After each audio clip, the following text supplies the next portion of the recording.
दिल्ली सरकार के पूर्व मंत्री यानी स्वास्थ्य मंत्री सत्येंद्र जैन को 18 महीने के बाद जमानत मिली है। ऐसे में सवाल उठ रहा है कि क्या बीजेपी एक्सपोज हो गई है, क्योंकि बीजेपी लगातार टारगेट कर रही थी सत्येंद्र जैन को, जो कि दिल्ली के स्वास्थ्य मंत्री रहे। मोहल्ला क्लिनिक जो केजरीवाल सरकार के समय दो चीज़ें सबसे अच्छी मानी गई थी, एक स्वास्थ्य और दूसरा शिक्षा। एजुकेशन पे काफ़ी काम हुआ, कहा गया कि जो प्राइवेट स्कूल के मुकाबले में एक तरीके से सरकारी स्कूल को खड़ा कर दिया गया था। और दूसरा जो काम हुआ था दिल्ली में वो हेल्थ इंफ्रास्ट्रक्चर पे, वो इस लिहाज से क्योंकि जगह जगह गलियों में मोहल्ला क्लिनिक बनाया गया था दिल्ली गवर्नमेंट की तरफ से, और उसके जो स्वास्थ्य मंत्री थे उस समय खुद सत्येंद्र जैन थे। तो ऐसे में जब सत्येंद्र जैन को 18 महीने के बाद जब जमानत मिली है तो देखिए उनकी वाइफ रो पड़ी इस जमानत की खबर सुनते ही, और कहा कि अब जमानत के बाद सत्येंद्र जैन ने कहा सत्यमेव जयते, और उनकी जो पत्नी है पूनम जैन, उन्होंने कहा कि लंबे समय से इस दिन का उन्हें इंतजार था। आज इसी पर हम बात करेंगे। मैं आपके साथ हूँ महादेव बम शंकर। देखिए, दरअसल पूरा मामला ये है कि बीजेपी लगातार टारगेट कर रही थी कि आम आदमी पार्टी कट्टर भ्रष्ट पार्टी है, क्योंकि इस पार्टी के बारे में लगातार कहा जा रहा था कि ये आंदोलन से निकली हुई पार्टी है। लेकिन एक वक्त ऐसा आया जब दिल्ली सरकार के जो मंत्री रहे हैं, चाहे स्वास्थ्य मंत्री रहे सत्येंद्र जैन, वो अंदर हो गए। उसके बाद education minister deputy CM Manish Sisodia वो अंदर चले गए। खुद मुख्यमंत्री अरविंद केजरीवाल वो अंदर चले गए। आम आदमी पार्टी के जो राज्यसभा सांसद थे संजय सिंह, तेज तर्रार नेता, वो अंदर चले गए। ऐसा लगा कि जैसा पार्टी खत्म हो गई, अब हो जाएगी पार्टी खत्म, क्योंकि कोई भी लीड करने वाला नहीं था इस पार्टी को। और उसके बाद एक एक करके पहले संजय सिंह को जमानत मिली, उसके बाद फिर हमने देखा कि मनीष सिसोदिया को जमानत मिली, फिर अरविंद केजरीवाल को जमानत मिल गई, और अब आखिर में सत्येंद्र जैन भी बाहर आ गए हैं। और ये जमानत ऐसे वक्त पर मिली है। सबसे खास बात देखिए कि ये जमानत ऐसे वक्त पर मिली जब अगले साल दिल्ली में विधानसभा का चुनाव है। और विधानसभा दिल्ली में आप इस लिहाज से देख सकते हैं कि दिल्ली की 70 सीटों में से 67 सीटें आम आदमी पार्टी जीत जा रही है। बीजेपी का सुपड़ा साफ हो जा रहा है। कांग्रेस तो खत्म ही हो गई है, क्योंकि कांग्रेस के जितने भी वोटर थे वो आज की डेट में सारे शिफ्ट हो गए हैं आम आदमी पार्टी में।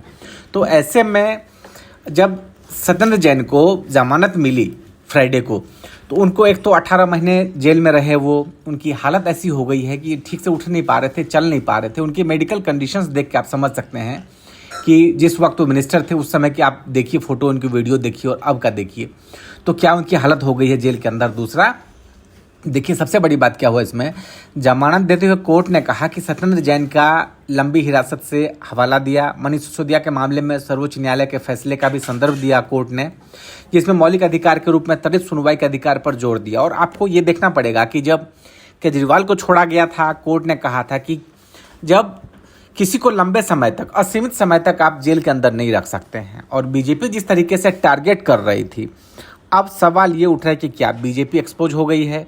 दूसरा, बीजेपी के पास क्या मुद्दा बचेगा। मान लीजिए कि जितने जिन लोगों पर मनी लॉन्ड्रिंग के चार्जेस लगे, क्योंकि बीजेपी सरकार पर तो कहा जा रहा है कि इनके पास सीबीआई है, किसी के खिलाफ छोड़ दो सीबीआई, आईटी है, किसी के खिलाफ लगा दो आय से ज़्यादा संपत्ति के मामले में, ईडी लगा दो किसी के पास, कहीं से भी मनी ट्रांजैक्शन का मामला आता है आपके पास, केंद्रीय एजेंसी है। तो इस वक्त अगर देखें तो मोदी सरकार की जो 10-11 साल की रिजीम है, इसमें ईडी का जितना यूज हुआ है, जितना ईडी एक्शन में है, इतिहास में पहले कभी भी इतने एक्शन में ईडी नहीं रही है। तो आपको ये भी याद होगा कि एक समय में केंद्रीय जांच एजेंसी सीबीआई को मनमोहन सिंह सरकार के रिजीम में तोता कहा गया था। और उस समय काफ़ी बवाल हुआ था कि ऐसे कैसे केंद्रीय एजेंसी को सेंटर की तरफ से इस तरह बनाया जाएगा। लेकिन आज क्या हो रहा है, आज अगर सीबीआई पूरी तरीके से एक्शन ले रही है तो केंद्र सरकार के इशारे पर ले रही है, ईडी एक्शन ले रही है तो केंद्र के इशारे पर ले रही है। वही बात आईटी के साथ है। और अब जबकि आम आदमी, मैं इसीलिए बार बार इन चीज़ों का हवाला दे रहा हूँ, क्योंकि आम आदमी पार्टी के जितने लीडर्स अंदर गए थे जेल के, सबसे ज़्यादा लंबे समय तक सत्येंद्र जैन रहे हैं। सबसे पहले सत्येंद्र जैन ही गए थे और मनी लॉन्ड्रिंग के चार्जेज में सबसे लंबे समय तक रहे हैं इसमें जेल में। लेकिन अल्टीमेटली सवाल उठ रहा है कि आपने आम आदमी पार्टी के बड़े नेताओं को अंदर कर दिया, एक तरीके से मेंटल ट्रॉमा उनको हुआ, लेकिन क्या गेन क्या हुआ, क्या कुछ निकला। अगर चार्जेस प्रूव हुए तो फिर वो अंदर क्यों नहीं है, क्यों निकल गए, कोर्ट ने जमानत क्यों दी। और दूसरा कि बीजेपी जिस तरीके से मुद्दा बनाने की कोशिश कर रही थी, भ्रष्टाचार में लिप्त केजरीवाल सरकार, शीश महल, भाई एक सीएम है, सीएम अगर अपने घर में रेनोवेट कराता है तो दिक्कत क्या है इसमें। अब दूसरा सवाल ये उठता है कि जब आम आदमी पार्टी सरकार की तरफ से दिल्ली में कुछ मुफ्त दिया जाता है तो घेरा जाता है कि भाई पानी के नाम पे या बिजली सब्सिडी के नाम पे इतना दिया जा रहा है, लेकिन देश में जब 80 करोड़ लोगों को लगातार मुफ्त राशन दिया जा रहा है, क्या ये नहीं फ्री बीज है? अगर ये फ्री बीज है तो जब हम मोदी सरकार को हम क्लीन चिट दे रहे हैं तो फिर केजरीवाल को क्यों हम घेर रहे हैं? क्या केजरीवाल ने क्या गलत कर दिया? अगर उन्होंने, केजरीवाल सरकार ने अगर महिलाओं को फ्री डीटीसी की यात्रा का अगर दे रखी है, उसमें सब्सिडी दे रखी है या फ्री कर रखा है, तो गलत क्या है इसमें? भाई जनता का पैसा है, और अगर किसी सरकार को लगता है कि ये वेलफेयर स्कीम में इस तरीके से हो तो फिर दिक्कत क्या है? दूसरा, हमने देखा कि क्योंकि मोहल्ला क्लिनिक तो मैंने खुद देखा हुआ है, करीब से देखा, आपने रिपोर्टिंग की उसको लेकर। मोहल्ला क्लिनिक दरअसल देखिए, यहाँ पर एक सर्दी जुकाम भी हो जाए किसी को ना, तो अगर झोला छाप डॉक्टर के पास जाता है तो 100-200 रुपये का बिल आराम से बना देता है। लेकिन मोहल्ला क्लिनिक एक तो इजीली अवेलेबल था, मुझे लगता है कि हर 2-3 कॉलोनी के पास एक मोहल्ला क्लिनिक होता था, या 3-4 कॉलोनी, 5 कॉलोनी मान के चलिए आप। लोग वहाँ जाते थे, इजीली ट्रीटमेंट हो जाता था, छोटे मोटे जुकाम से लेकर बुखार तक की सारी दवाएं मिल जाती थी, फ्री में मिल जाती थी, और एक तरीके से सारे टेस्ट हो जाते थे। लेकिन अब उसको एक तरीके से सत्येंद्र जैन को अंदर डाल के तमाम एलिगेशंस लगा के वो सारी चीज़ें कहीं ना कहीं आप जब प्रूफ नहीं कर पाते हैं, और जब ये चीज़ें हुई है तो क्या दिल्ली का डेवलपमेंट सफ़र नहीं किया? क्या दिल्ली का इंफ्रास्ट्रक्चर सफ़र नहीं किया? आज अगर चले जाओ, मुंडका के रास्ते में चले जाओ तो पता नहीं कितनी बार गाड़ी पलटी लेगी।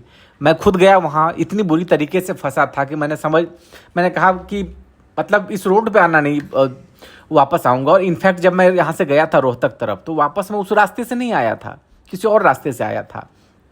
तो मतलब ऐसी हालत हो गई है। आप दिल्ली के कुछ और इलाकों में चले जाएं, आप वहाँ आप देखिए किस तरह की हालत है आज सड़कों की, कि लगेगा गाड़ी पलटेगी कि क्या ही होगा वहाँ पर। तो ऐसी स्थिति में क्या इंफ्रास्ट्रक्चर जो विकास रुका? क्यों रुका?